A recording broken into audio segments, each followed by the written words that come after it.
یعنی شوکت کے جرم کا معاملہ بالکل ہی گھونٹ کر اپنے جرم کا اعتراف کر لیا۔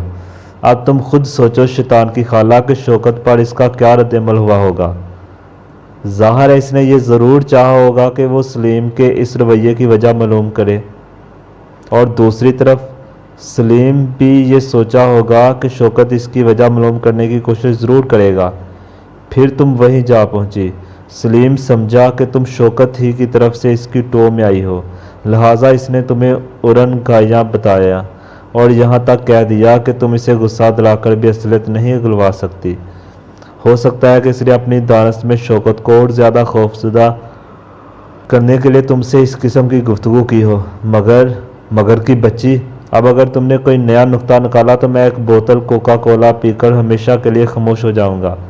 تمہارا نظریہ غلط بھی ہو سکتا ہے، روش نے سنجیدگی سے کہا۔ نہ ہی میں شرلک ہومز ہوں، عمران حلق پھاڑ کر چیخا۔ مجھ سے کبھی کوئی غلطی نہیں ہو سکتی۔ میں جوتے کا چمڑا دیکھ کر بتا سکتا ہوں کہ کبوتر کی کھال ہے یا مینڈک کی کھال ہے۔ ابھی مجھے ڈاکٹر واٹسن جیسا کوئی چغد نہیں ملا، یہی وجہ ہے کہ میں تیزی سے ترقی نہیں کر سکتا۔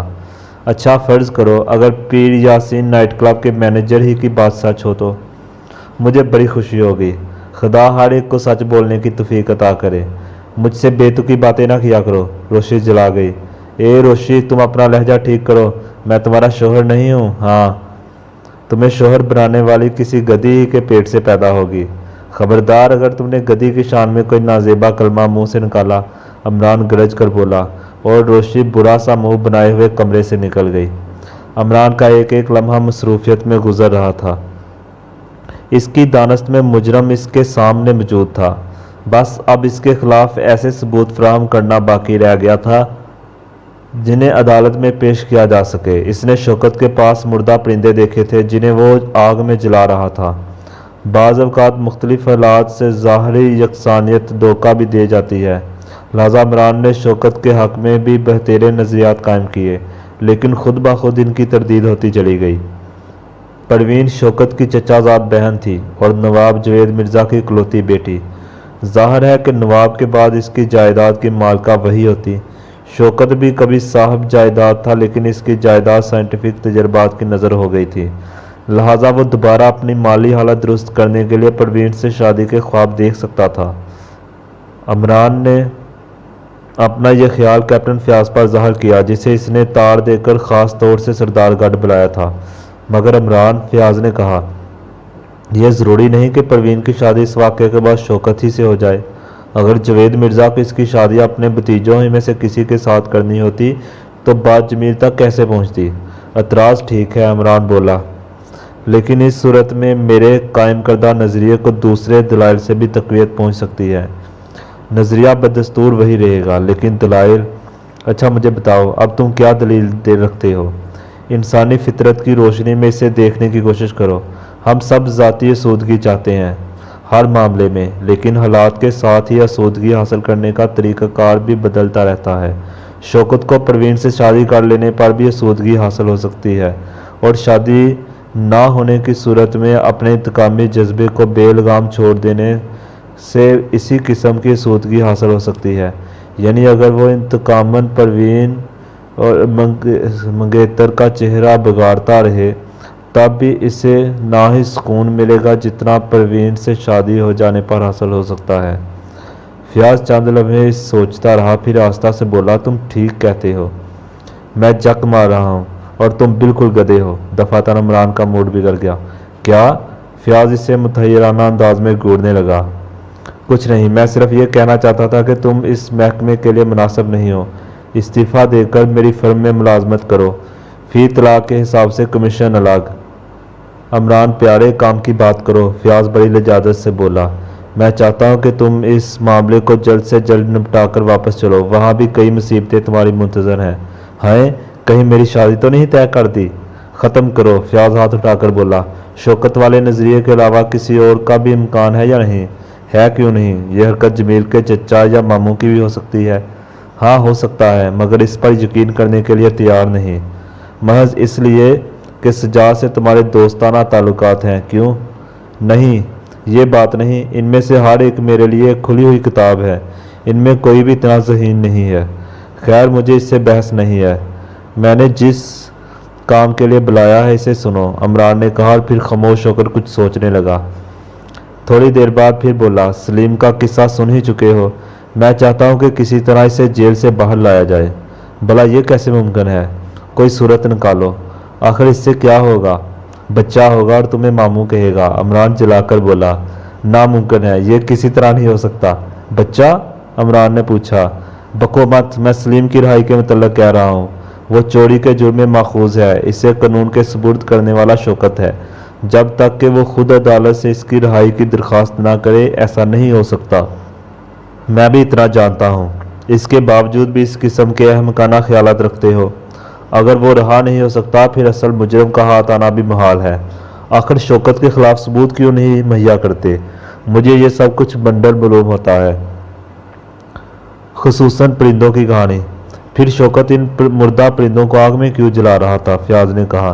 وہ جک مار رہا تھا، اسے جہنم میں ڈالو۔ لیکن کیا تم کسی ایسے پرندے کے وجود پر یقین رکھتے ہو جس کی چونچ مارنے سے آدمی مبروس ہو جائے اور اس کے جسم میں ایسے جراثیم پائے جائیں جو ساری دنیا کے لیے بالکل نئے ہوں؟ ظاہر ہے کہ سفید داغوں کی وجہ وہی جراثیم ہے۔ ممکن ہے کسی سائنٹیفک طریقہ سے ان پرندوں میں اس قسم کے اثرات پیدا کیے گئے ہوں۔ اچھا، یعنی تم بھی یہی سمجھتے ہو؟ اس کا یہ مطلب ہوا کہ ہر آدمی کسی ایسے سائنٹیفک طریقے کے متعلق سوچ سکتا ہے۔ تو گویا شوکت بالکل بدھو ہے۔ اس نے دیدہ دانستہ اپنی گردن پھنسوائی ہے۔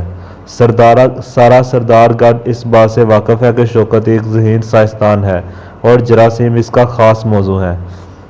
پھر وہ مردہ پرندے، میں کہتا ہوں اس بات کو ختم ہی کر دو تو اچھا ہے۔ سلیم کی رہائی کے متعلق سوچو۔ وہ ایسا ہے جیسے مچھر کے بطن سے ہاتھی کی پیدائش کے متعلق سوچنا۔ تب پھر اصل مجرم کا ہاتھ آنا بھی مشکل ہے اور میں اپنا بستر گول کرتا ہوں۔ تم خود ہی کوئی تدبیر کیوں نہیں سوچتے؟ فیاض جھنجھلا کر بولا۔ میں سوچ چکا ہوں۔ تو پھر کیوں جک مار رہے ہو؟ مجھے بتاؤ کیا سوچا ہے؟ اس کے کسی عزیز کو ضمانت کے لیے تیار کرواؤ۔ مگر وہ ضمانت پر رہا ہونے سے انکار کرتا ہے۔ اس کے انکار سے کیا ہوتا ہے؟ میں اسے عدالت میں جکی ثابت کرا دوں گا اور پھر اسے اس بات کی اطلاع دینے کی ضرورت ہی نہیں ہے کہ اس کی ضمانت ہونے والی ہے۔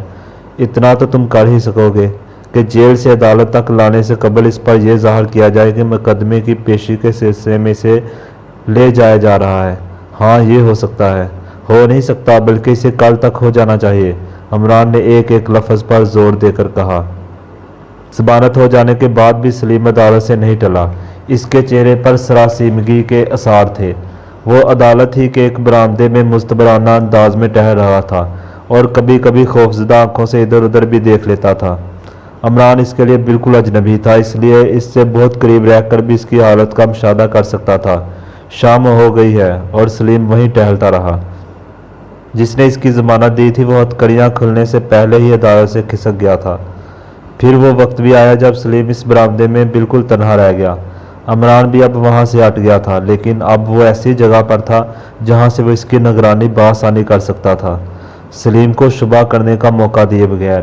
عدالت میں سناٹا چھا جانے کے بعد سلیم وہاں سے چل پڑا۔ عمران اس کا تعاقب کر رہا تھا۔ سلیم نے ٹیکسیوں کے اڈے پر پہنچ کر ایک ٹیکسی کی۔ عمران کی ٹویسٹر بھی یہاں سے دور نہیں تھی۔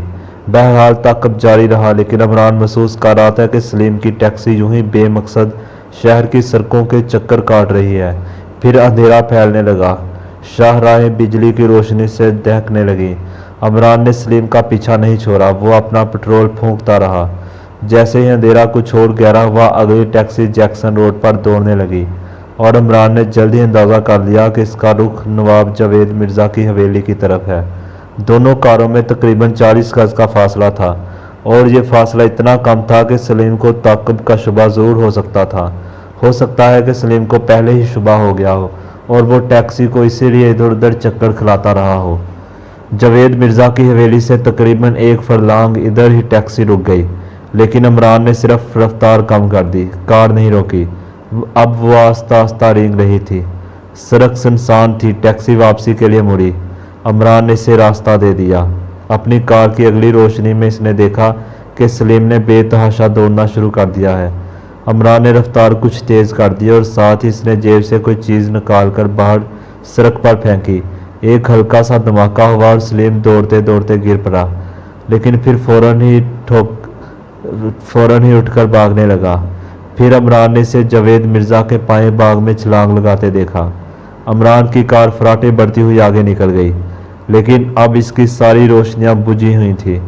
وہ 2 فرلانگ آگے جا کر عمران نے کار روکی اور اسے ایک بڑی سی چٹان کی اوٹ میں کھڑا کر دیا۔ اب وہ پیدل ہی پائیں باغ کے اس حصے کی طرف جا رہا تھا جہاں لیبارٹری والی عمارت واقع تھی۔ اچانک اس نے ایک فائر کی آواز سنی جو اسی طرف سے آئی تھی جدھر لیبارٹری تھی۔ پھر دوسرا فائر ہوا اور ایک چیخ سناٹے کا سینہ چیرتی ہوئی تاریکی میں ڈوب گئی۔ عمران تو دوڑنے کا ارادہ کیا پھر رک گیا۔ اب اس نے لیبارٹری کی طرف جانے کا ارادہ بھی ترک کر دیا تھا۔ وہ جہاں تھا وہیں رکا رہا۔ جلد ہی اس نے کئی آدمیوں کے دوڑنے کی آوازیں سنی، ان میں ہلکا سا شور بھی شامل تھا۔ عمران کار کی طرف پلٹ گیا۔ اس کا ذہن بہت تیزی سے سوچ رہا تھا، لیکن اچانک اس کے ذہن میں ایک نیا خیال پیدا ہوا۔ کیا وہ تنہائی میں بھی حماقتیں کرنے لگا ہے؟ کیا وہ حماقت نہیں تھی؟ اس نے فائروں کی آوازیں سنی اور وہ چیخ بھی کسی زخمی کی چیخ معلوم ہوئی تھی۔ پھر آخر وہ کار کی طرف کیوں پلٹ آیا تھا؟ اسے آواز کی طرف بے تحاشا دوڑنا چاہیے تھا۔ عمران نے کار سٹارٹ کی اور پھر سڑک پر واپس آ گیا۔ کوٹھی کے قریب پہنچ کر اس نے کار بائیں باغ کی روش پر موڑ دی اور اسے سیدھا پورچ میں لیتا چلا گیا۔ جاوید مرزا کوٹھی سے نکل کر پورچ میں آ رہا تھا۔ اس کی رفتار تیز تھی، چہرے پر ہوائیاں اڑ رہی تھیں اور ہاتھ میں رائفل تھی۔ خیریت نواب صاحب؟ عمران نے حیرت ظاہر کی۔ او استوت جا ادھر، اس نے لیبارٹری کی سمت اشارہ کر کے کہا۔ کوئی حادثہ ہو گیا ہے، 2 فائر ہوئے تھے۔ چیخ بھی آؤ آؤ۔ جاوید مرزا اس کا بازو پکڑ کر اسے بھی لیبارٹری کی طرف گھسیٹنے لگا۔ کوٹھی کے سارے نوکر لیبارٹری کے قریب اکٹھے تھے۔ صفدر، عرفان اور شوکت بھی وہاں پر موجود تھے۔ شوکت نے جاوید مرزا کو بتایا کہ وہ اندر تھا۔ اچانک اس نے فائروں کی آوازیں سنی، پھر چیخ بھی سنائی دی۔ باہر نکلا تو اندھیرے میں کوئی بھاگتا ہوا دکھائی دیا، لیکن اس کے سنبھلنے سے پہلے ہی وہ غائب ہو چکا تھا۔ اور لاش؟ جاوید مرزا نے پوچھا۔ ہم ابھی تک کسی کی لاش ہی تلاش کرتے رہے ہیں، عرفان بولا، لیکن ابھی تک کامیابی نہیں ہوئی۔ لاش؟ عمران آہستہ سے بربرا کر چاروں طرف دیکھنے لگا۔ تم اب یہاں تنہا نہیں رہو گے، سمجھے؟ جاوید مرزا شوکت کے شانے جھنجھوڑ کر چیخا۔ شوکت کچھ نہ بولا، وہ عمران کو گھور رہا تھا۔ کوئی عصبی خلل؟ میرا دعویٰ ہے۔ عمران مکہ ہلا کر رہ گیا۔ آپ اس وقت یہاں کیسے؟ شوکت نے اس سے پوچھا۔ شوکت، تمہیں بات کرنے کی تمیز کب آئے گی؟ جاوید مرزا نے جلائے ہوئے لہجے میں کہا، اور عمران ہنسنے لگا۔ اچانک اس کے داہنے گال پر 2-3 گرم گرم بوندیں پھسل کر رہ گئی اور عمران اوپر کی طرف دیکھنے لگا۔ پھر گال پر ہاتھ رکھ کر جیب سے ٹارچ نکال لی۔ انگلیاں کسی رقیق چیز سے چپچپانے لگی تھی۔ ٹارچ کی روشنی میں اسے اپنی انگلیوں پر خون نظر آیا، تازہ خون۔ سب اپنی اپنی باتوں میں مہو تھے، کسی کی توجہ عمران کی طرف نہیں تھی۔ عمران نے ایک بار پھر اوپر کی طرف دیکھا۔ وہ ایک درخت کے نیچے تھا اور درخت کا اوپری حصہ تاریکی میں گم تھا۔ لیکن ہمیں یہاں کسی کے جوتے ملے ہیں، صفدر کہہ رہا تھا۔ شاید بھاگنے والا اپنے جوتے چھوڑ گیا ہے۔ اس نے درخت کے تنے کی طرف ٹارچ روشنی ڈالی۔ جوتے سچ مچ موجود تھے۔ عمران آگے بڑھ کر انہیں دیکھنے لگا، لیکن صفدر نے ٹارچ بجھا دی اور عمران کو اپنی ٹارچ روشن کرنی پڑی۔ ختم کرو یہ قصہ، چلو یہاں سے، جاوید مرزا نے کہا۔ شوکت، میں تم سے خاص طور پر کہہ رہا ہوں، تم اب یہاں نہیں رہو گے۔ میرے لیے خطرہ نہیں ہے، شوکت بولا۔ ہے کیوں نہیں؟ عمران بول پڑا۔ میں بھی آپ کو یہی مشورہ دوں گا، میں نے آپ سے مشورہ نہیں طلب کیا۔ اس کی پرواہ نہ کیجیے، میں بلا معاوضہ مشورہ دیتا ہوں، عمران نے کہا، اور پھر بلند آواز میں بولا، میں اسے بھی مشورہ دیتا ہوں جو درخت پر موجود ہے۔ اسے چاہیے کہ وہ نیچے اتر آئے۔ وہ زخمی، آ جاؤ نیچے۔ مجھے یہ بھی معلوم ہے کہ تم مسلح نہیں ہو اور یہاں سب تمہارے دوست ہیں، آ جاؤ نیچے۔ ارے تمہیں کیا ہو گیا؟ تو جا، جاوید مرزا نے گھبرائے ہوئے لہجے میں کہا۔ اچانک عمران نے اپنی ٹارچ کا رخ اوپر کی طرف کر دیا۔ میں سلیم ہوں، اوپر سے ایک گھبرائی ہوئی سی آواز آئی۔ حکیم ہو یا ڈاکٹر، اس کی پرواہ نہ کرو، بس نیچے آ جاؤ۔ سراٹے میں صرف عمران کی آواز گونجی، بقیہ لوگوں کو تو جیسے سانپ سونگھ گیا تھا۔ درخت پر بیک وقت کئی ٹارچوں کی روشنیاں پڑ رہی تھی، لیکن عمران کی نظر شوکت کے چہرے پر تھی۔ شوکت دفعتاً برسوں کا بیمار نظر آنے لگا۔ سلیم شاخوں سے اترتا ہوا تنے کے سرے پر پہنچ چکا تھا۔